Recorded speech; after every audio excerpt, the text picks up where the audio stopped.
नमस्कार. आपल्या सगळ्यांचे महाराष्ट्र सोशल न्यूज चॅनलमध्ये हार्दिक स्वागत. चला वळूया तर एका नवीन बातमीकडे. आजची बातमी. धुळे शहरातील जवाहरलाल नेहरू स्टेडियमच्या नूतनीकरणासाठी आमदार अनुप अग्रवाल यांनी 2 कोटी रुपयांचा निधी उपलब्ध करून दिला आहे. स्टेडियमच्या विकासासाठी नवीन मातीचा आखाडा, मॅटचा आखाडा, स्वच्छतागृह, प्रेक्षक गॅलरी, आधुनिक विद्युतीकरण आणि VIP स्टेजसह संपूर्ण स्टेडियमवर डोम उभारण्यात येणार आहे. डोममुळे वर्षभर कुस्ती स्पर्धांचे आयोजन करणे शक्य होणार आहे.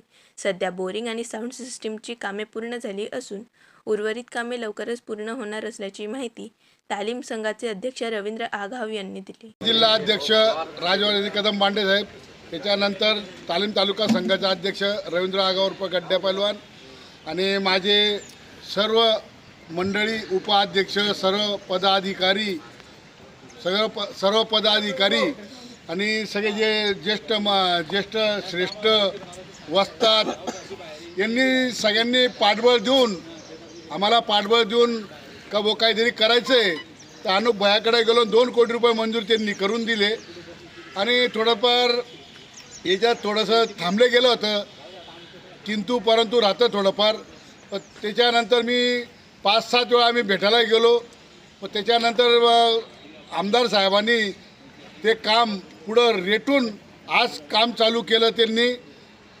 आणि हे तर पहिलं काम आहे, अजून 2 काम बाकी माझी अजून. म्हणजे परवान लोकांसाठी एकदम आपण म्हणतो ना, न भूतो ना भविष्यामध्ये असं काम होणार नाही. मी ते काम करणार आहे डायरेक्ट.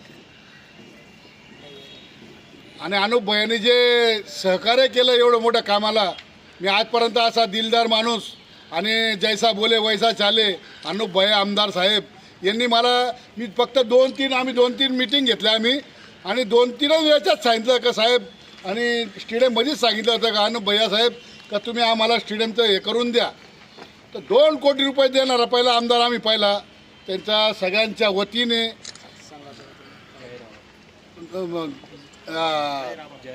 जाहीर आभार करतो त्यांचं. आणि असंच आमच्या पाठीशी त्यांनी राहावं आणि कुस्ती क्षेत्र वाढवण्यासाठी आम्हाला भरभराटाचा आशीर्वाद द्यावा त्यांनी. बातमी आवडल्यास चॅनलला लाईक व सबस्क्राईब करा व दररोज अशा नवनवीन बातम्या पाहण्यासाठी चॅनलला फॉलो करा. धन्यवाद.